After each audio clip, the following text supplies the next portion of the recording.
ఎన్టీఆర్ ఘాట్ని తీసేస్తే అక్కడ అసెంబ్లీ కట్టుకోవచ్చు అంటూ నిన్న మరి కోమటిరెడ్డి రాజగోపాల్ రెడ్డి గారు మాట్లాడారు. అంటే దీని వెనక ఏమై ఉంటుంది అనేది నిన్నటి నుంచి చర్చలు జరుగుతున్నాయి తెలంగాణ రాజకీయాల్లో. అయితే తెలంగాణ రాజకీయాలే కాదు, ఏపీ రాజకీయాలు, ముఖ్యంగా తెలుగు వాళ్ళు, ఎన్టీఆర్ అభిమానులు అందరినీ కూడా బాధించే అంశం. మేబీ అంటే ఇది టాక్ ఆఫ్ ద చర్చ అవ్వడానికి కేవలం మాట్లాడుంటారా, లేదు అంటే ఇక్కడి ప్రభుత్వం అంటే ఈ మధ్య కాలంలో తీసుకుంటున్న కొన్ని వరుస ఇన్సిడెంట్స్, ఇప్పుడు రోడ్డు వైడనింగ్లో భాగంగా ఇప్పుడు కేబీఆర్ పార్క్ పక్కన బాలకృష్ణ ఇంటికి కూడా మార్కింగ్ జరిగింది అనేది ఎలా చర్చకు వస్తుందో ఇది కూడా అందులో భాగంగా అవుతుందా? ఇక్కడ ఉన్నవన్నీ ఇప్పుడు మొన్న సైకిల్ ట్రాక్ 100 కోట్లు పెట్టి ప్రపంచంలోనే మొట్టమొదటి సైక్లింగ్ ట్రాక్ ఏదైతే బీఆర్ఎస్ గవర్నమెంట్ వేసిందో ఇప్పుడు దాన్ని మొత్తం తీసేశారు. అది వేయడానికి ఒక 100 కోట్లు అయితే తీయడానికి కనీసం 10 కోట్లన్నా ఖర్చు అయి ఉంటుంది. అంటే ఇదంతా నష్టం జరుగుతుంది. ఎందుకని ఈ కొలాప్స్ అనేది చేస్తుంది కాంగ్రెస్ ప్రభుత్వం? ముఖ్యంగా హైదరాబాద్ లాంటి చోట కోకాపేటలో ఎకరం 100 కోట్లు మాట్లాడుకున్న ధర దగ్గర నుంచి ఇలాంటి ఇష్యూస్లో ఏమైనా మస్కబారే లాంటి పరిస్థితి ఏమైనా కారణం అవుతుందా? అంటే రేవంత్ రెడ్డి గారి దూకుడు ఏదైతే ఉందో తెలంగాణ ప్రజలకి ఆమోదయోగ్యంగానే ఉండే అవకాశాలు ఉన్నాయా, లేదు అంటే ఇది బూమ్రాంగ్ అవుతుందా? దీన్ని బీఆర్ఎస్ పార్టీ అనుకూలంగా మలుచుకుంటుందా? అత్యధికులు అంటే తెలంగాణ ప్రజలతో పాటు ఈక్వల్గా హైదరాబాద్ అండ్ కొన్ని జిల్లాల్లో ఉండే ఆంధ్ర ప్రజలు బీఆర్ఎస్ఏ బెటర్ అనుకునేలాంటి పరిస్థితులకు కారణమవుతుందా? అసలు ఇదంతా రేవంత్ రెడ్డికి తెలిసి జరుగుతుందా, లేదంటే కావాలని ఏమైనా రేవంత్ని ఇరికించడానికి ఎవరైనా ఎమ్మెల్యేలు మాట్లాడుతున్నారా? రాజగోపాల్ రెడ్డి వ్యాఖ్యల్ని మరి ప్రభుత్వం ఖండిస్తుందా లేదా? ఇన్ని సందేహాలు, ఇన్ని ప్రశ్నలు అయితే ఈ ఇష్యూలో ఉన్నాయి. దీని గురించి మాట్లాడదాం. విజయార్య గారు ఉన్నారు, బీఆర్ఎస్ నాయకులు. విజయార్య గారు నమస్తే అండి. అమరేందర్ రెడ్డి గారు ఉన్నారు, కాంగ్రెస్ నాయకులు. నమస్తే అండి అమరేందర్ రెడ్డి గారు. ఇంకా బీఆర్ఎస్ నాయకులు జాలేదు. అమరేందర్ గారు దీన్ని ఎలా చూస్తారు? కోమటిరెడ్డి రాజగోపాల్ రెడ్డి గారు ఏమి అంటే కొత్త నాయకులు ఏం కాదు. కోమటిరెడ్డి బ్రదర్స్ ఏది మాట్లాడారన్నా దాని వెనక ఏదో లోతైన ఉండే ఉంటుందని అందరికీ తెలిసిందే. ఇద్దరు అటు వెంకటరెడ్డి గారు మంత్రివర్గంలో ఉన్నారు, ఈయన మంత్రివర్గంలో లేరు, ఇంకా మంత్రి ఇవ్వలేదు, లేదంటే మంత్రివర్గ విస్తరణ జరగలేదన్న ఆగ్రహంతో ఏమైనా ఉండి మాట్లాడుంటారా, లేదంటే అసలు దీన్ని ఎలా చూడాలి? పార్టీ ఏం ఆలోచిస్తుంది ఈ విషయంలో? అంటే సో కోమటిరెడ్డి రాజగోపాల్ రెడ్డి గారు ఏం మాట్లాడారనేది ఇంకా అందరికీ క్లారిటీ రాలేదండి. అంటే ఆయన ఏ సందర్భంలో మాట్లాడారు అది దాన్ని మనము కన్సిడరేషన్ లోకి తీసుకోవడానికి లేదు. ముఖ్యమంత్రి గారి నుంచి ఒక ప్రకటన వచ్చిన తర్వాత, గవర్నమెంట్ నుంచి ఒక ప్రకటన వచ్చిన తర్వాత, మంత్రివర్గం నుంచి ఒక ప్రకటన వచ్చిన తర్వాత దాన్ని మనం ఫుల్ గా కన్సిడరేషన్ లోకి తీసుకోవాలండి. అదే ఏ సందర్భంలో ఏ విషయంలో ఆయన మాట్లాడారు దాన్ని మీడియా కానీ లేదంటే ఈ టిఆర్ఎస్ సోషల్ మీడియా కానీ దాన్ని ఏ విధంగా చూపించింది అనేది కూడా ఆ కోణంలో కూడా చూడాలండి. ఆయన కొన్ని సందర్భాల్లో ఇప్పుడు రేవంత్ రెడ్డి గారు, మన ముఖ్యమంత్రి రేవంత్ రెడ్డి గారు ఎలక్షన్స్ ముందు అమెరికా పర్యటనలో ఏదైతే ఒక మీటింగ్ తానా ఆట మా మహాసభలకు వచ్చినప్పుడు ఆయన మా కాంగ్రెస్ అభిమానులు అందరూ మేము ఒక మీటింగ్ పెట్టుకొని అందులో ఒకరు అడిగినటువంటి క్వశ్చన్ కి మన రేవంత్ రెడ్డి గారు సమాధానం ఇస్తూ ఏదైతే ఇప్పుడు 24 గంటలు కరెంట్ ఇస్తున్నారో రైతులు దాని మీద హ్యాపీ లేరు, ఎందుకంటే అది క్వాలిటీ కరెంట్ వస్తలేదు, టైంకి వస్తలేదు. ఇప్పుడు రైతులకు కావాల్సింది 3 ఫేజ్ కరెంట్. ఆ 3 ఫేజ్ కరెంట్ ఎప్పుడు వస్తుందో ఎప్పుడు పోతుందో తెలియదు, దానివల్ల రైతులు ఇబ్బంది పడుతున్నారు, దానికి పరిష్కారం ఏందని ఒక క్వశ్చన్ అడిగినప్పుడు రేవంత్ రెడ్డి గారు క్వాలిటీ కరెంటు 10 గంటలు ఇచ్చినా 6 గంటలు ఇచ్చినా 3 గంటలు ఇచ్చినా రైతులకు సరిపోతుందండి, వాళ్ళకి క్వాలిటీ కరెంట్ ఇవ్వాలి, తగిన సమయంలో ఇవ్వాలి అని సమాధానం చెప్పినప్పుడు దానిని ఏ విధంగా టిఆర్ఎస్ సోషల్ మీడియా వక్రీకరిస్తూ రేవంత్ రెడ్డి గారు ముఖ్యమంత్రి అయితే కాంగ్రెస్ ప్రభుత్వం అధికారంలోకి వస్తే 3 గంటల కరెంటు మాత్రమే రైతన్నలకు ఇస్తుందని ఏదైతే దుష్ప్రచారం చేసిరో అదే విధంగా ఈ రోజు బీఆర్ఎస్ సోషల్ మీడియా ఈ రకంగా కోమటిరెడ్డి బ్రదర్స్ ని ఇరికించడానికో లేదంటే రేవంత్ రెడ్డి గారిని ఇరికించడానికో కాంగ్రెస్ ప్రభుత్వాన్ని ఇరికించడానికో ఇలాంటి దుష్ప్రచారం చేస్తుంది. దీనిని ప్రజలు నమ్మొద్దు. ఇప్పుడు ఆయన ఏ సందర్భంలో మాట్లాడినా ఆయన ఖచ్చితంగా మళ్ళీ ఇప్పుడు ఇది దుమారం అవుతుంది కాబట్టి ఆయన ఖచ్చితంగా మళ్ళీ సమాధానం ఇస్తారు. ఆ సంఘటనలో ఏదైతే మీరు ఎన్టీఆర్ పార్క్ ఇప్పుడు బీఆర్ఎస్ సోషల్ మీడియా దీన్ని ప్రచారం చేస్తుందని మీరు చెప్తున్నారో దానికి సంబంధించి ఇంతవరకు ప్రభుత్వం నుంచి కానీ ముఖ్యమంత్రి గారి నుంచి కానీ కేబినెట్ నుంచి కానీ ఎలాంటి ప్రకటన రాలేదంటే దాని మీద చర్చ కూడా జరగలేదు. ఆయన ఏదో సందర్భంలో వచ్చినా ఆశ్చర్యపోవాల్సిన అవసరం లేదా అన్నట్టు కూడా లేదంటారా? లేదు లేదండి. ప్రభుత్వం తీసుకునే కొన్ని నిర్ణయాలు అలాంటివి కొన్ని సెంటిమెంట్లతో ముడిపడినటువంటి విషయాల మీద అంత తొందరగా తప్పుటడుగులు గవర్నమెంట్ వేయదండి, ప్రభుత్వం వేయదు. రేవంత్ రెడ్డి ముఖ్యమంత్రి గారు ప్రజలకు అందరికీ అనుకూలంగా అన్ని రకాల డిసిషన్లు తీసుకుంటున్నారు. మంత్రులు గాని ఎమ్మెల్యేలు గాని దానికి అనుగుణంగానే పోతున్నారు. అంటే పోనీ అలా అనుకోవచ్చు. రేవంత్ రెడ్డి గారిని మీ పార్టీలో తెలియదేం కాదు కదా, ఆయన టీడీపీ నుంచి వచ్చారు అని చెప్పేసి ఆయన్ని ఇబ్బంది పెట్టడానికి ఎన్ని రకాలుగా మీ కాంగ్రెస్ నాయకులే, సీఎం రేసులో ఉన్న నాయకులే ఎన్ని రకాలుగా ఇబ్బంది పెట్టారు. కావాలని అంటే ఈ అంశం తీసుకురావడం వల్ల ఇబ్బంది పెట్టడంలో భాగం కావచ్చా? అంటే దీన్ని పెద్దగా కన్సిడరేషన్ లోకి తీసుకోవద్దండి. అది ఏదో ఒక సందర్భంలో మాట్లాడేంత తప్పితే దాన్ని ఒక కంపల్సరీ ప్రభుత్వ నిర్ణయం అనో ఇంకేదో చెప్పినట్టు నాకైతే కనపడలేదు. ఆయన ఏదో క్వశ్చన్ అంటే దాని విషయంలో అక్కడ ఏదో చిన్న దాన్ని ఏదో తొలగించడానికి మాట్లాడవచ్చు కానీ మొత్తం మొత్తం ఆ పార్కు తొలగిస్తాను ఎక్కడ మాట్లాడలేదు ఆయన. రేవంత్ రెడ్డి గారిని ఎప్పుడు ఎవరు తొలగించాలని చూస్తలేరు. అందరం కాంగ్రెస్ ఎమ్మెల్యేలు, కాంగ్రెస్ కార్యకర్తలు, మంత్రులు అందరం ఒకటే తాటిపైన అండి. రేవంత్ రెడ్డి గారి నాయకత్వాన్ని అందరూ ఆమోదించారు. ఈ విషయంలో మనకి ఎలాంటి సందేహం లేదు. రెండవది ఏంటంటే, మీరు గతంలో రేవంత్ రెడ్డి గారిని టీడీపీ నుంచి వచ్చిండ్రు కాబట్టి కావాలని ఇబ్బందులు పెట్టాలని చూశారని, అలాంటి ఈ పార్టీ నుంచి ఆ పార్టీ నుంచి వచ్చారని, లేదంటే రేవంత్ రెడ్డి గారో లేకపోతే హనుమంతరావు గారో లేదంటే బట్టి విక్రమార్కో లేదంటే కోమటిరెడ్డి బ్రదర్స్ లేదంటే మహేష్ గౌడ్ గారో ఇది కాదండి. కాంగ్రెస్ లో వాక్ స్వాతంత్రం ఉంటుందండి. కొన్ని విషయాలలో కొన్ని విభేదించినప్పుడు మాట్లాడతారు. దాన్ని మనం పెద్ద కన్సిడరేషన్ లో తీసుకోవద్దు. కాంగ్రెస్ లో స్వేచ్ఛ, దీనివల్లనే ఆ స్వాతంత్రమే ఇప్పుడు ఇన్నాళ్ల పాటు దేశంలో అధికారానికి లేదంటే రాష్ట్రాల్లో పరిస్థితులకు కూడా కారణం అవుతుంది కదా. మరీ కొంచెం తెలుగు రాష్ట్రాల్లో ఆ స్వాతంత్రం కాస్త ఎక్కువ తీసుకుంటారు, ఇంకా వాక్ స్వాతంత్రం కాంగ్రెస్ లో. కాంగ్రెస్ పార్టీ కానీ, కాంగ్రెస్ పార్టీ ఎదగడానికి కానీ, కాంగ్రెస్ పార్టీ కార్యకర్తలు లీడర్లు ఎదగడానికి కానీ ఆ వాక్ స్వాతంత్రము స్వేచ్ఛనే కారణం అండి. ఈ రోజు ఇంతమంది నాయకులు ఉన్నారు కాంగ్రెస్ పార్టీలో. గ్రామాన్ని తీసుకోండి, మీరు బూత్ తీసుకోండి. ఎన్నిసార్లు 10 సంవత్సరాల అధికారం లేకపోయినా కూడా కేసీఆర్ ఎన్ని ఇబ్బందులు పెట్టినా కూడా, కేసీఆర్ ఎన్ని ప్రలోభాలు పెట్టినా కూడా ఏ కాంగ్రెస్ కార్యకర్తలు కానీ కాంగ్రెస్ పార్టీ లూజ్ కాలేదండి. అంటే చాలా మంది వెళ్ళారు, కొంతమంది వెళ్ళలేదు అంతే. అంటే కండువా మార్చుకోలేదు అంతే. మిగతా వాళ్ళు కరుడుగట్టి కాంగ్రెస్ కోసం పనిచేసిన వాళ్ళు ఉన్నారు, అతి కొద్ది మంది. బట్ ఇది కూడా ఈ 3 స్టేజ్లు కూడా అర్థం చేసుకోవాలి. బట్ మేబీ అది టాపిక్ కాదు కానీ, బట్ ఇందులో ఉన్న అంటే అసలు ఆయన మాటల ఇంటెన్షన్ లో ఉన్నది ఏంటి అనేది అర్థం కావట్లేదు అండి. ఇది ఆయన మీడియా డైరెక్ట్ గా మీరు అన్నారు కదా, దేశంలో కాంగ్రెస్ పార్టీ అధికారం కోల్పోయి ఇబ్బందులు పడుతుంది, రాష్ట్రంలో ఇబ్బందులు పడుతుంది చెప్తున్నారు కదండి. కాంగ్రెస్ పార్టీ ఈ తడువు అధికారం కోల్పోయలేదండి. ఈవీఎంల వల్ల మోడీ చేస్తున్నటువంటి ఏదైతే మోడీ స్టాంపరింగ్ చేస్తున్నారో ఈవీఎంలను వెనకలేసుకొని ఆ ఈవీఎంలతోటి ఈరోజు కాంగ్రెస్ అధికారానికి దూరమైంది తప్పితే చాలా రాష్ట్రాలలో కాంగ్రెస్ కు ఓట్లేశారండి. ఈరోజు మీరు మహారాష్ట్ర చూసుకుంటే, మహారాష్ట్రలో ఎన్ని ఓట్లు ఎక్కువ వచ్చినాయండి? సాయంత్రం 6 తర్వాత దాదాపుగా 70 లక్షల ఓట్లు ఎక్కువ వచ్చాయి. ఎక్కడి నుంచి వచ్చినాయండి ఈ ఓట్లు? మిగతా రాష్ట్రాల్లో కూడా, ప్రతి రాష్ట్రంలో కూడా ఎక్కువ ఓట్లు కనబడుతున్నాయి. ఇప్పుడు మీకు అదే మళ్ళీ మీకు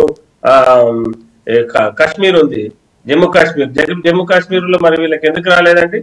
జమ్మూ కాశ్మీర్ లో మీరు 370 ఆర్టికల్ రద్దు చేశారు కదా, రకరకాల రాజకీయం చేశారు. అది మళ్ళీ తీసుకుందాంలేండి, ఆ టాపిక్ అది తీసుకుందాం. అంకం చౌదరి గారు మీరేమంటారు? అంటే ఇది ఖచ్చితంగా ఈ వ్యాఖ్య బయటకు వచ్చింది అంటే కనుక 2 తెలుగు రాష్ట్రాల మధ్య తెలియని అనవసరమైన విద్వేషాలకైతే 100కి 200% ఇది కారణం అవుతుంది. కానీ ఇది రాజగోపాల్ రెడ్డి గారు డైరెక్ట్గా మీడియా ముందు మాట్లాడింది కాదు, బట్ అందరూ మీడియా వ్యక్తులు ఉండగా లాబీలో మాట్లాడిందే. అది అందరూ ఓపెన్గా అందరికీ తెలిసిన విషయమే. ఆయన ఇప్పుడు కప్పిపుచ్చుకున్నా అక్కడ ఉన్న మీడియా ప్రతినిధులు ఏమీ మీరు అనలేదు అనడానికి కూడా లేదు. ఇది జరిగింది. కానీ ఎందుకు అలా మాట్లాడి ఉంటారంటారు? అమరేందర్ రెడ్డి గారు వీక్షకులకు కూడా శుభాకాంక్షలు. ఇక్కడ అమరేందర్ రెడ్డి గారు వారి పార్టీ ప్రతినిధి, ఆయనకు కొన్ని పరిమితులు ఉంటాయి కాబట్టి కొన్ని విషయాలు నిజం తెలిసినా కూడా కొన్ని విషయాలు మాట్లాడలేరు, మాట్లాడకూడదు కూడా. ఎందుకంటే వాళ్ళు నిబద్ధత కలిగిన కార్యకర్తలు అలానే ప్రవర్తిస్తారు. కాబట్టి ఆయన నేను దాని గురించి మాట్లాడలేదు. కానీ నిన్న కోమటిరెడ్డి రాజగోపాల్ రెడ్డి గారు మాట్లాడిన విషయాలు మాత్రం నందమూరి తారక రామారావు గారు, విశ్వవిఖ్యాత నట సార్వభౌమ నటరత్న డాక్టర్ నందమూరి తారక రామారావు గారు, రాముడైనా కృష్ణుడైనా, శివుడైనా మహావిష్ణువు అయినా, వెంకటేశ్వర స్వామి అయినా, సుయోధనుడైనా రావణాసురుడైనా, ఆయన కర్ణుడుగా అర్జునుడిగా పురాణ పాత్రలకి ప్రతిరూపంగా నిలిచి దైవాంత సంభూతుడిగా భావించేసి ఆయన రాజకీయాల్లో వచ్చినప్పుడు 1982లో తెలంగాణ గడ్డపైనే ఆయన తెలుగుదేశం పార్టీని ప్రారంభించారు. ఆ విషయాన్ని మర్చిపోతున్నారు చాలామంది కూడా. ఆయన ఆ రోజు ప్రారంభించినప్పుడు కూడు గూడు గుడ్డ అనే నినాదంతో ఆయన వచ్చాడు. రెండోది వచ్చిన తర్వాత ఆయన తీసుకొచ్చిన సంస్కరణలు ఈరోజు ఆంధ్రప్రదేశ్ వ్యాప్తంగా ఒక నటుడి కంటే కూడా రాజకీయ నాయకుడిగా ఈరోజు ప్రజల మధ్యలో ఉన్నాడు. బడుగు బలహీన వర్గాలకి రాజ్యాధికారంలో పాలు పంచుకునే అవకాశాన్ని కలగజేసినటువంటి ఆంధ్ర రాష్ట్రంలో ప్రప్రథముడు, భారతదేశంలో మహిళలకి ఆస్తిలో సమాన హక్కు కల్పించాలని చెప్పని సంస్కరణలు తీసుకొచ్చినటువంటి ఒక సంస్కరణవాది ఆయన. సరే, దురదృష్టం జరగాల్సినదో జరిగిపోయింది. ఆ మహానేతకు సంబంధించి ఆయన్ని ఆంధ్రుడానా లేకపోతే తమిళ ఇంకో భాషలో ఎవరూ భావించట్లేదు. మా తెలుగు వాళ్ళని చెప్పని ఈరోజు గుండెలో పెట్టుకుంటున్నారు. శత జయంతి ఉత్సవాలు ఈరోజు తెలంగాణలో జరిగినాయి, దేశ విదేశాల్లో కూడా జరిగినాయి. అలాంటి మహోన్నత వ్యక్తికి సంబంధించినటువంటి కార్యక్రమానికి సంబంధించి ప్రభుత్వం ఏదన్నా ఇప్పుడు రోడ్డు విస్తరణలో భాగంగా కొంత వెళ్ళేటప్పుడు అది ఎవరు కూడా అడ్డుపట్టాల్సిన అవసరం లేదు.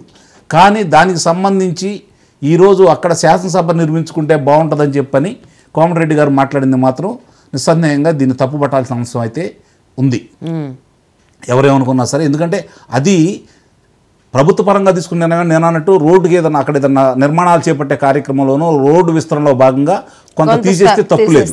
కానీ అలాంటిది ఈరోజు ఏంటంటే ప్రజలు విస్తరణ ఇది విభజన తర్వాత ఆ విషయాన్ని మర్చిపోయి మళ్ళీ మమేకమైపోతూ ఉన్నారు. మళ్ళీ అలాంటి విషయాల జోలికి వీళ్ళు రావడం అనేది నిస్సందేహంగా పొరపాటు అనేది అయితే నేను భావిస్తున్నాను. ఎందుకంటే ఒకటి గమనించుకోవాల్సిన అంశం ఏంటంటే తెలంగాణ ప్రజల ఆకాంక్ష నెరవేర్చింది కాంగ్రెస్ పార్టీ, తెలంగాణను ఏర్పాటు చేసింది కాంగ్రెస్ పార్టీ. ఎన్ని ఇబ్బందులు వచ్చినా సరే వాళ్ళు ప్రభుత్వాన్ని పైన కూడా కోల్పోవడం కూడా జరిగింది.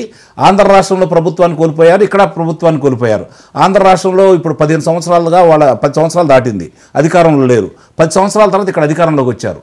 ఎందుకు పొరపాట్లు జరిగినాయి అని చెప్పి ఈ రోజు కూడా ఆలోచించుకోకుండా ఆనాడు అంటే కాంగ్రెస్ కి వ్యతిరేకంగా పుట్టిన టీడీపీ పివి నరసింహారావు గారి అభ్యర్థిత్వాన్ని బలపరిచింది ఆనాడు ఎన్టీ రామారావు గారు. అవును, ఈ అంటే తెలంగాణ ప్రజల ఆకాంక్ష విషయంలో కాంగ్రెస్ ఇవ్వబోతున్న విభజనకి మద్దతు ఇచ్చింది టీడీపీ. 2008లో జరిగింది, విభజనకి మేము అనుకూలం అని చెప్పని. ఇప్పుడు ఇంకోటి గమనించుకోవాల్సింది ఏంటంటే తెలంగాణలో తెలుగుదేశం వారికి ఏ విధమైన అభిమానం ఉంది అంటే 2014 రాష్ట్ర విభజన తర్వాత కేసీఆర్ గారు తెలుగుదేశం పార్టీ మీద అన్ని విమర్శలు చేసినా కూడా 15 స్థానాలు ఇచ్చారు. గమనించుకోవాల్సిన అంశం, ఒక లోక్సభ సభ్యుడు కూడా గెలిపించారు. 5 వాళ్ళతో పాటు కలిసి పనిచేసినటువంటి వాళ్ళతో పాటు కలిసి పోటీ చేసినటువంటి భారతీయ జనతా పార్టీకి 5 సభ్యులు కూడా ఇవ్వడం కూడా జరిగింది. ఇక్కడ గమనించుకోవాల్సిన అంశం ఏంటి అంటే ఇప్పుడు ఇక్కడ ప్రజల్ని వాళ్ళలో వేరు చేసి మళ్ళీ ఈరోజు ఆ ప్రజలు కూడా ఎందుకు ఈరోజు కాంగ్రెస్ ప్రభుత్వం 10 సంవత్సరాల తర్వాత అధికారంలోకి వచ్చిందని చెప్పి కనుక ఓసారి వీళ్ళు కనుక తీసుకుంటా ఉంటే కేసీఆర్ గారు నియంత్రిత్వ పోకడలు అహంకార ధోరణి వల్ల ప్రజలు దూరం అయ్యారనే విషయాన్ని వీళ్ళు మర్చిపోతున్నారు. ఇప్పుడు ఈరోజు వీళ్ళకి అవకాశం వచ్చిన దాంట్లో నిస్సందేహంగా చెబుతున్నాను, ఆ రోజు 2018లో బీఆర్ఎస్ గెలవడానికి తెలుగుదేశం పార్టీ శ్రేణులు చాలా ఎట్లయితే సహకరించినాయో ఈరోజు కాంగ్రెస్ పార్టీ గెలవడానికి తెలుగుదేశం పార్టీ శ్రేణులు సహకరిస్తేనే కాంగ్రెస్ పార్టీ గెలిచిందనే విషయాన్ని మాత్రం మర్చిపోవద్దు. ఇది రేవంత్ రెడ్డి అనే వ్యక్తి ద్వారా సాధ్యమైందని కూడా నేను చెబుతున్నాను నిస్సందేహంగా. మిగిలిన వాళ్ళు ఏమనుకున్నా సరే అది మాత్రం వాస్తవం. ఆంధ్రులు ఆ విధంగా భావించారు, తెలుగుదేశానికి ప్రతినిధిగానే భావించారు. ఇది తెలుగుదేశం పార్టీ వాళ్ళకి ఇబ్బంది కలగవచ్చు, కాంగ్రెస్ పార్టీ వాళ్ళకి కూడా ఇబ్బంది కలగవచ్చు. కానీ ప్రజల మనోభావాలను మాత్రం వీళ్ళు గుర్తించడంలో విఫలమైతే జరిగే పరిణామాల గురించి నేను చెప్తున్నాను. నిన్న శ్రీనివాసరెడ్డి గారు, పొంగులేటి శ్రీనివాసరెడ్డి గారు కూడా అమరావతి గురించి కూడా మాట్లాడుతూ ఉన్నారు. ఇప్పుడు ఈ విషయంలో ఈ రాష్ట్రాన్ని మీకు అప్పచెప్పిన తర్వాత మీరు కొన్ని సంస్కరణలు తీసుకొస్తున్నారు, ముందుకెళ్తా ఉన్నారు. రేవంత్ రెడ్డి గారు కష్టపడతా ఉన్నారు, కొన్ని ఇబ్బందులు జరుగుతూ ఉన్నాయి, కొన్ని ప్రతిబంధకాలు ఎదురవుతూ ఉన్నాయి, కొన్ని దాంట్లో కఠిన నిర్ణయాలు తీసుకుంటున్నారు, కొన్నిట్లో మీరు ఏమి ఎదుర్కొనే సమస్యలు మీకు తెలుసు. ఇలాంటి పరిస్థితుల్లో ఈ రాష్ట్రానికి ఏం కావాలి? పక్క రాష్ట్రం దేశంతో సైజుతో ఉండి ఇప్పుడు మీకు మోడీ గారు ప్రత్యర్థి అంతే కదా, భారతీయ జనతా పార్టీ ప్రత్యర్థి, కానీ ఆయన ప్రధానమంత్రి. కాబట్టే కదా వెళ్తుంది. ఆయన దగ్గరికి వెళ్ళి మనకు కావాల్సిన రాష్ట్రానికి కావాల్సిన నిధులు అంటే ఇక్కడ ఏమవుతుందంటే అంటే మీరు ఈ టాపిక్ అన్నారు కాబట్టి సరే రవీందర్ రెడ్డి గారు చెప్తారు దానికి. అమరేందర్ రెడ్డి గారు అమరేందర్ రెడ్డి గారు సారీ, ఆయన ఎప్పుడు నేను రవీందర్ రెడ్డి గారు అంటా. రైట్. అయితే ఇందులో అప్పుడు బీఆర్ఎస్ పార్టీ నాయకులు కూడా ఎన్నికలు వచ్చిన మంచి సత్సంబంధాలే ఉంటాయి మళ్ళీ పర్సనల్గా రెండు రాష్ట్రాల నాయకులకి అధికారంలో ఉన్న పార్టీ వాళ్ళకి. ఎప్పుడు ఎన్నికలు వచ్చినాయో అప్పుడు లంకలో ఉన్న వాళ్ళంతా వీళ్ళే అని, లేదంటే నీటి విషయం అని, హరీష్ రావు గారు లాంటి వాళ్ళు కూడా కరెంటు తీగల మీద అక్కడ బట్టలారేసుకుంటున్నారు, ఇక్కడ మాత్రం మేము కరెంటు పుష్కలంగా ఇస్తున్నామని, ఇట్లా అంటే విడివడి ఆర్థికంగా దెబ్బతిని ఉన్న రాష్ట్రంతో ఎందుకు తెలంగాణ నాయకులు కంపేర్ చేసుకుంటున్నారు? అప్పుడు బీఆర్ఎస్ అయినా ఇప్పుడు కాంగ్రెస్ అయినా గమనించుకోవాల్సిన అంశం ఏంటంటే ఎవరైనా సరే గతంలో ప్రభుత్వాలు విఫలమైనవి, మేము వస్తే ఇది చేస్తాము, మేము వచ్చిన తర్వాత ఇది చేస్తామని చెప్పుకొని ముందుకెళ్తే అది ఏపీ నాయకులు మాట్లాడలేదు ఇప్పుడు ఇట్లా. ఎందుకంటే గొప్పోళ్ళు ఇప్పుడు అంటే ఆర్థికంగా గొప్ప రాష్ట్రం తెలంగాణ కానీ హైదరాబాద్ కానీ, ఇక్కడ వాళ్ళ గురించి మాట్లాడితే అక్కడ వాళ్ళకే మళ్ళీ చేటు. కాబట్టి వాడు ఆంధ్ర పేదవాడిగా ఉంది. ఈరోజు సరే పెద్దవాడిగా ఉన్న తెలంగాణ, పెద్దవాడిగా ఉన్న హైదరాబాదు పేదవాడి మీద ఎందుకు ఇలా అక్కసు ఊరికే? అంటే వాళ్ళ మీద వాళ్ళకి నమ్మకం కోల్పోతుంది. ఇది వాస్తవం ఒప్పుకోపోయినా వాళ్ళు చేయాల్సిన పనులు చేయడానికి వాళ్ళకి ఆర్థిక ఇబ్బందులు కావచ్చు, రాజకీయ ఇబ్బందులు కావచ్చు, వాళ్ళకి ఎదురవుతూ ఉన్నాయి. ప్రజల మనోభావాలను రెచ్చగొట్టి అధికారంలోకి రావాలని కోరుకుంటున్నారే తప్ప మా పనితీరు చూసి మాకు ఓట్లు వేయాలని అడిగే పరిస్థితి రాజకీయ పార్టీలో లేకపోవడం నిజంగా భారతదేశం చేసుకుంటున్నారు. బీఆర్ఎస్ అప్పటి వరకు ఆలోచించింది, కాంగ్రెస్ కూడా అలా ఆలోచిస్తుంది అంటారా? అంటే చెబుతున్నాయి వాళ్ళకి నిజంగానే స్వాతంత్రం ఎక్కువ కాంగ్రెస్ పార్టీలో. ఎవరు అదుపు ఇప్పుడు ప్రాంతీయ పార్టీలు ఉన్నాయంటే ఒక నాయకుడు ఉంటాడు, అదుపు చేస్తాడు, అతనిదే వేదం, అతనే ముఖ్యమంత్రి, అతనే పార్టీ అధ్యక్షుడు. కానీ కాంగ్రెస్ పార్టీ అలా కాదు. కానీ ఒకటి భారతదేశంలో కాంగ్రెస్ పార్టీ ఇప్పుడు సోనియా గాంధీ నేతృత్వంలో చూసుకుంటా ఉంటే మనకి చాలా వరకు ముఖ్యమంత్రులు మార్చట్లా. ఈ విషయంలో మాత్రం కొంచెం గత పోకడలకు కొంచెం తగ్గింది. అప్పుడు విచ్చలవిడిగా మారుతూ ఉండేవాళ్ళు, అవకాశం లేకుండా చేస్తూ ఉంది. ఒక వ్యక్తిని నమ్ముకున్న తర్వాత వాళ్ళకి అప్పచెబుతా ఉన్నారు, భారం వాళ్ళ మీద వేస్తూ ఉన్నారు. మరి ఈ పరిస్థితుల్లో ఇప్పుడు రేవంత్ రెడ్డి గారికి పగ్గాలు అప్పచెప్పిన తర్వాత ఏ పార్టీ నుంచి వచ్చినా కూడా ఆ పార్టీ ఓన్ చేసుకుంది, ఆ పార్టీ అధ్యక్షుడు, ఇప్పుడు ఆ పార్టీ ముఖ్యమంత్రి. దానికి సహకరించాల్సిన బాధ్యత ఇలా ఉంది. మాకు మంత్రుల పదవులు రాలేదని, లేకపోతే ఇట్లా రెచ్చగొడితే తప్ప మేము రేపు పొద్దున ముందుకు వెళ్ళకూడదని ఈ విధంగా ఇప్పుడు ఇక్కడ ప్రజల్లో లేదండి. గమనించుకోవాల్సిన అంశం ఏంటంటే ప్రజల్లో ఏ క్వశ్చన్ కూడా లేదు. ప్రజలు అన్నదమ్ముల్లానే ఉన్నారు. రాజకీయ నాయకులు వాళ్ళ ఉద్యోగాల కోసం, మళ్ళీ చెబుతున్నాను నేను, రాజకీయ నాయకులు వాళ్ళ ఉద్యోగాల కోసం పడే తాపత్రయంలో ప్రజలను బలుపసులు చేస్తున్నారు. కానీ ప్రజలు అవివేకవంతులు కాదు కాబట్టి వాళ్ళు తెలివిగా తీర్పులు ఇస్తున్నారు. విజయారియా గారు కూడా జాయిన్ అయినట్టున్నారు. విజయారియా గారు మీరేమంటారు? అంటే బీఆర్ఎస్ పార్టీ ఓకే మా సాంప్రదాయాన్ని కాంగ్రెస్ కొనసాగిస్తుందిలే, కాస్త కుస్తో అప్పుడప్పుడు ఏపీ నాయకుల్ని కవ్విస్తుందిలే అనుకుంటున్నారా, లేకపోతే దీన్ని అవకాశంగా మలుచుకుందాం అనుకుంటున్నారా?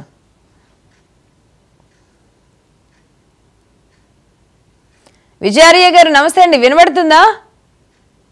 మ్యూట్లో ఉన్నట్టున్నారు. మీరు మ్యూట్లో ఉన్నారు.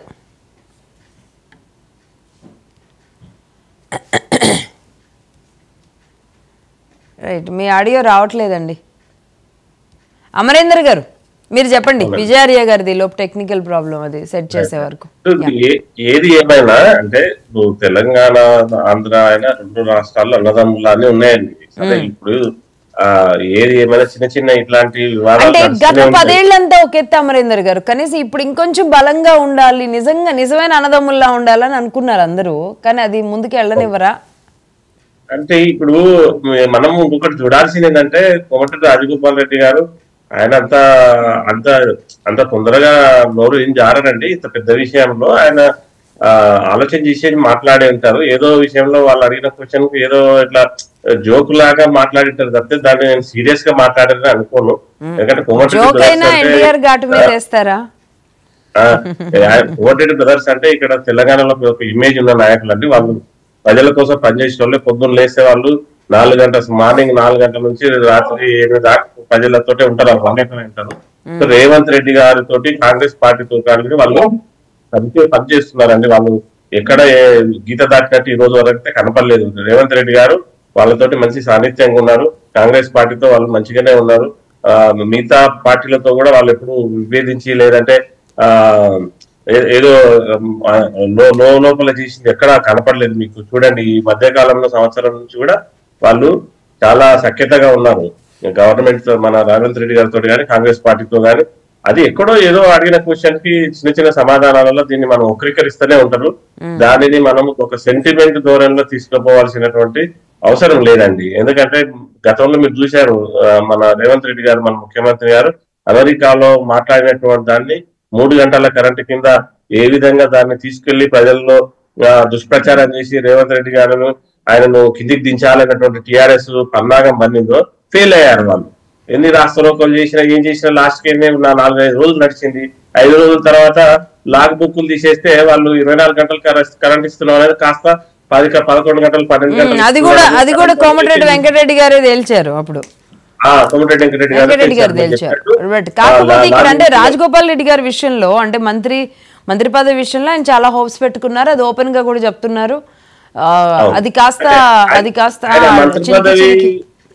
ఆయన మంత్రి పదవి ఇచ్చినా ఇవ్వకున్నా వాళ్ళు ఎప్పుడు వాళ్ళు కాంగ్రెస్ పార్టీకి అనుబంధంగా ఉంటారు. వాళ్ళు ఎప్పుడు కాంగ్రెస్ లో పెద్ద నాయకులే, ప్రజల్లో ఎప్పుడు నాయకులే. వాళ్ళు వాళ్ళకి మంత్రి పదవి రాకపోతే ఏదైనా విప్పు ఏదో ఇప్పిస్తారు అనేది కూడా తెలుస్తుందని మాకు.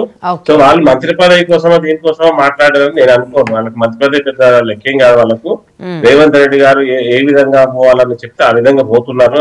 ఆ విషయంలో ఎక్కడ విభేదాలు లేవు. లేదంటే మనం ఇంకో రకంగా మంత్రి పదవి కోసమే చేస్తున్నారని అనుకోవాల్సింది లేదు. రైట్ అండి, విజయార్య గారితో మాట్లాడదాం ఒకసారి. ఇప్పుడే జాయిన్ అయ్యారు విజయార్య గారు. అడిగే ఓకేనా? నమస్తే అండి. నేను అడిగింది అర్థమైంది కదా. అంటే మీ సాంప్రదాయాన్నే కాంగ్రెస్ కొనసాగిస్తుందా? ఎన్టీఆర్ ఘాట్ అన్న అంశం అప్పట్లో రామోజీ ఫిల్మ్ సిటీని దున్నేస్తా ఇలాంటి మాటలు కేసీఆర్ గారు కూడా మాట్లాడారు, కానీ ఎన్టీఆర్ ఘాట్ గురించి అయితే మాట్లాడలేదు. బట్ ఇప్పుడు ఈ వ్యాఖ్యల్ని ఎలా చూస్తున్నారు మీరు? అయితే ఇప్పుడు ఆ వ్యాఖ్యలు అంటే మమ్మల్ని కొనసాగింపుడు అని అంటే మంచి పనులు కొనసాగిస్తే ఎవరైనా కూడా ఇప్పుడు కాంగ్రెస్ పార్టీకి సంబంధించిన గత కాలంలో ఉన్నటువంటి వినబడుతుందండి? వినబడుతుంది, చెప్పండి. ఓకే. గత కాలంలో ఉన్నటువంటి మరి ప్రభుత్వము ఏదైతే కాంగ్రెస్ ఉండే 2014 కంటే ముందు యూపీఏ 1 యూపీఏ 2 వాళ్ళు కొనసాగించిన మంచి పనులన్నిటిని కూడా మేము కొనసాగించినాం మంచి పనులు. అట్లనే మా మంచి పనులు కూడా మా మంచి ఏదైతే బంగారు తెలంగాణ కాన్సెప్ట్ ఉందో ఆ కాన్సెప్ట్ ను కొనసాగిస్తే చాలా మంచిది, అది మంచి జరుగుతుంది ప్రజలకు. కానీ ఏదైతే అనుకుందాము మా లోపల ఏదో లోపాలు ఉన్నాయి అని వాళ్ళు ఏదైతే తెర మీదకి తెచ్చినారో ఆ లోపాలను వాళ్ళు కొనసాగిస్తే అది వాళ్ళకి నష్టం, కానీ మాకు కాదు కదండి, మాకు కాదు కదా అన్నప్పుడు. అది మరి పార్టీలు ప్రభుత్వాలు మారుతున్నప్పుడు మరి ఈ సందర్భంలో మరి మంచి పనుల కోసము కాంగ్రెస్ పనిచేస్తే బాగానే ఈరోజు విజయోత్సవ సభలు జరుపుకున్నారు, బాగుంది సంవత్సర కాలంలో. మీరు తెలిసి యాజ్ ఏ జర్నలిస్ట్ గా మీరు చెప్పండి, ఇప్పుడు మా పరిపాలన విధానానికి వాళ్ళ పరిపాలన విధానానికి ఎంత తేడా ఉన్నది అనేది మీరు చూడండి. మరి అభివృద్ధి కార్యక్రమాలు కావచ్చు, సంక్షేమ కార్యక్రమాలు కావచ్చు, మరి మేము ఎలా చేసాం, వాళ్ళు ఎలా చేశారు. అసలు వాస్తవంగా వాళ్ళు ఇచ్చినటువంటి 420 హామీలలో దాంట్లో 13 అంశాలకు సంబంధించిన 6 గ్యారంటీలు ఇప్పటిదాకా కనీసము సగం అంటే సగం కూడా ప్రజలకు చేరలేవండి.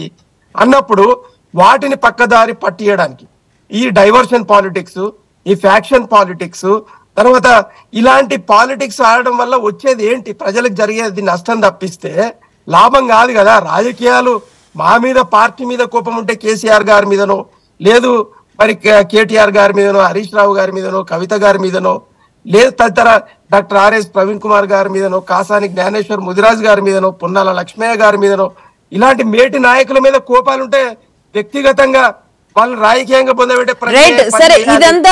ఇదంతా ఒక ఎత్తు అయితే ఎన్టీఆర్ ఘాట్ అన్న మాట కోమటిరెడ్డి రాజగోపాల్ రెడ్డి గారి నోట రావడం మీకు ప్లస్ అవుతుందా మైనస్ అవుతుందా? ఈ అంశంలో మీరేం చెప్తారు ప్రభుత్వానికి చెప్పాలనుకుంటున్నారు? ఎన్టీఆర్ ఘాట్ అంటే నేను సరిగ్గా వినలేదు, అది నేను వినలేదు. మీరు నాకు ఒక్కసారి చెప్పండి, అది చెప్తే నేను చెప్తాను. అంటే ఎన్టీఆర్ ఘాట్ తీసేసి అక్కడ అసెంబ్లీ కడితే గనక సచివాలయం అసెంబ్లీ పక్కనే ఉంటాయి అని రాజగోపాల్ రెడ్డి గారు మాట్లాడింది. సరే, ఇప్పుడు ప్రభుత్వం వాళ్ళది ఉందమ్మా, ప్రభుత్వం వాళ్ళది ఉంది, వాళ్ళు తీసుకునే నిర్ణయాలు మరి ఏ మేరకు ప్రజలు ఒప్పుతారు అనేది దాన్ని అమలు చేసినప్పుడు అర్థమవుతుంది. మరి ఎన్టీఆర్ ఆ స్థలం కూడా అనుకుందాం, ఇప్పుడు అసెంబ్లీ ఉంది, అసెంబ్లీకి ఒక చారిత్రాత్మకత ఉంది, నేపథ్యం ఉన్నది. హైదరాబాదు ఒక దేశం, రాష్ట్రం కాదు. హైదరాబాదు అనేది ఒక దేశంగా ఉండే ఆ దేశంలో భాగమే తెలంగాణ రాష్ట్రం అన్నప్పుడు దానికి ఒక 400 సంవత్సరాలు 500 సంవత్సరాలు చరిత్ర కలిగినటువంటి వాటిని తొలగిద్దాము అని అనుకుంటే మరి ప్రజలు దాన్ని ఒప్పుతారా అనేది కూడా ఆలోచన చేయాలి కదా. వెంకటరెడ్డి గారు అన్నంత మాత్రాన అది జరిగిపోతుందని మనం ఎట్లా ఊహించగలుగుతాం? అవన్నీ ఏంటంటే ఈ చిల్లర మల్లర మాటలు ఒక మంత్రి హోదాలో వండుకుంటూ మాట్లాడడం వల్ల వాళ్ళ విలువను వాళ్ళు తగ్గించుకోవడమే చేస్తున్నారు తప్పిస్తే పెంపొందించుకోవడం చేయట్లేదండి. అందుకే మేము ఏమంటున్నామంటే ఆ హోదా రాజగోపాల్ రెడ్డి గారు విజయార్య గారు రాజగోపాల్ రెడ్డి గారు మాట్లాడారు, వెంకటరెడ్డి గారు మంత్రి గారు కాదు మాట్లాడింది, మంత్రి గారు రెడ్డి గారు కోమటిరెడ్డి రాజగోపాల్ రెడ్డి గారు మాట్లాడారు. రైట్. సరే కోమటిరెడ్డి రాజగోపాల్ రెడ్డి గారు అన్న ఆయన మంత్రే ఎట్లయినా, ఎందుకంటే వాళ్ళ అన్న మంత్రి అయినప్పుడు ఆయన మంత్రే కదండి. దాంట్లో ఇప్పుడు తప్పేముంది, ఒక పేరు ఒకటే తెలుసు. అలా ఏముండదులేండి, ఎవరిది వాళ్ళది. ఆయనకు అట్లా కాదండి, ఆయనకు మంత్రి పదవి రానందుకే ఏదో పంచాయతీ నడుస్తా ఉంది. ఈ రోజు రేవంత్ రెడ్డి గారు కుర్సీకే ఈ రోజు ఎసరు పెట్టేటటువంటి అన్నదమ్ములు, అది మీకు తెలియదేమున్నది. ఇప్పుడు ఆయనకు మంత్రి ఇస్తే చల్లబడతారు, లేదంటే 100% వచ్చే నెలలో పడిన ఏం జరగబోతుందో. శ్రీనివాస్ రెడ్డి గారు ముఖ్యమంత్రి లేదు,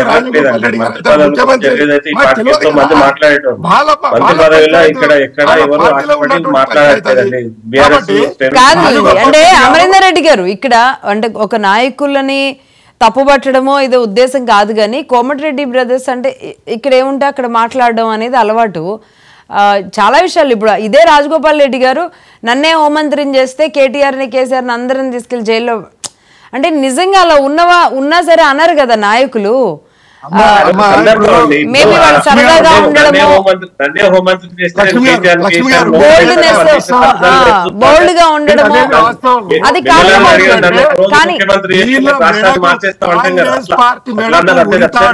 కేసీఆర్ గారిని టచ్ చేయగలుగుతారా? కేటీఆర్ గారిని టచ్ చేయమని చెప్పండి, మేము రెడీగా ఉన్నాం కదా, మీరు చేస్తామంటారు కదా. సరే అది కూడా ఏదో అవుతుంది, అదే చర్చ, అది కూడా ఏదో అవుతున్నట్టుందండి. కానీ అమరేందర్ రెడ్డి గారు ఒకటి ఇందులో ఎన్టీఆర్ పేరు వచ్చేలాగా మాట్లాడితే ఇది తెలుగు వాళ్ళ మనోభావాలు దెబ్బతింటే హైదరాబాద్లో ఉన్న తెలుగు వాళ్ళు ఊరుకోరు. ఇందులో పార్టీలకు అతీతంగా ఎన్టీ రామారావు గారిని అభిమానిస్తారు. ఎందుకంటే అలాంటి సాహసం ఎందుకు చేస్తున్నట్టు ఈయన? ఇవాళ ఏమైనా మాట్లాడి అసలు ఏ సందర్భంలో మాట్లాడాల్సి వచ్చింది అన్న వివరణ ఇస్తారంటారా?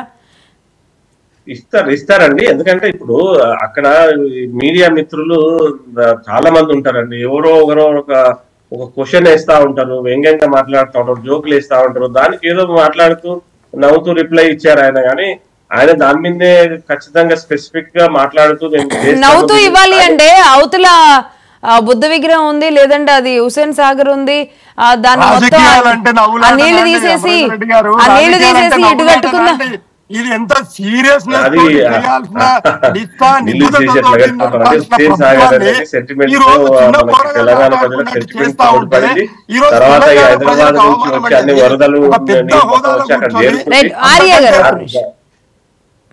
దాన్ని మనము హుస్సేన్ సాగర్ తీసేయడం అనేది అది కాదండి, అది జరగని పని. ఎందుకంటే హైదరాబాద్ లో ఉన్నటువంటి వరద నీరు ఏదైతే ఇండ్లను మునిగిపోకుండా కాపాడుతుంది హుస్సేన్ సాగర్, హిమాయత్ సాగర్, గండిపేట, ఈ పెద్ద చెరువులు ఏవైతే ఉన్నావో హైదరాబాద్ చుట్టుపక్కల అవి.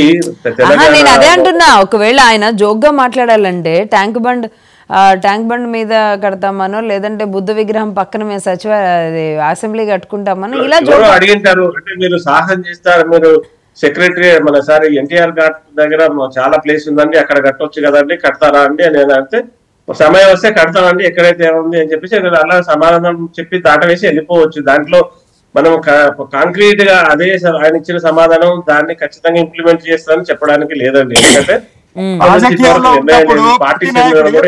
అంటే ఇది అమరేందర్ రెడ్డి గారు ఇదేమైనా అంటే కొండా సురేఖ గారి ముచ్చట్లు కూడా లెక్క పెడతారు.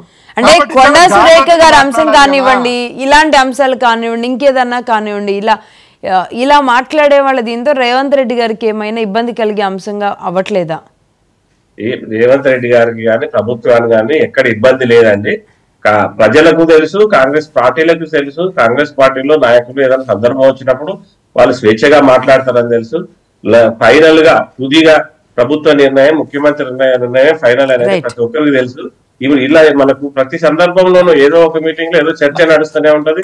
దాన్ని టిఆర్ఎస్ సోషల్ మీడియా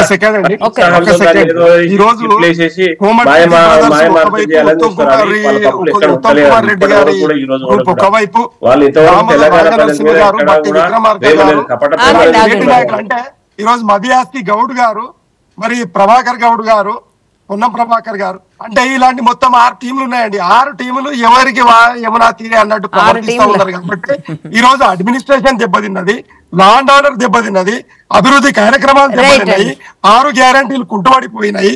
కాబట్టి రాష్ట్రం అంతా కూడా ఈ రోజు విజయోత్సవ సభలు చేసుకోవడానికి అర్హత కూడా లేకుండా 9 రోజులు ప్రజాధనాన్ని కొల్లగొట్టి మీరు చెయ్యండి చేసినట్టుగా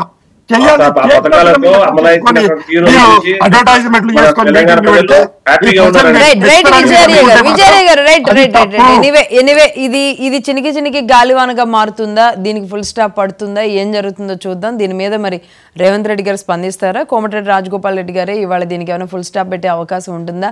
ఆయన ఇంటెన్షన్ ఏమై ఉంటుంది? ఇలాంటి దాని వల్ల ఇప్పటికే అంటే హైదరాబాద్లో ఏదో జరుగుతుంది అన్నట్టుగా, అంటే ఒక హైదరాబాద్ ఇమేజ్ని పెంచడానికి రేవంత్ రెడ్డి గారు తీసుకునే కొన్ని నిర్ణయాలు ఆయనకి బూమరాంగ్ అయ్యేలాంటి పరిస్థితి కారణమవుతున్నాయి. కాబట్టి దీన్ని మరి ఎలా చక్కదిద్దుకుంటారో చూద్దాం. థ్యాంక్ యూ అండి. విజయాడి గారు, అమరేందర్ రెడ్డి గారు, అంకం చౌదరి గారు, ముగ్గురికి ధన్యవాదాలు.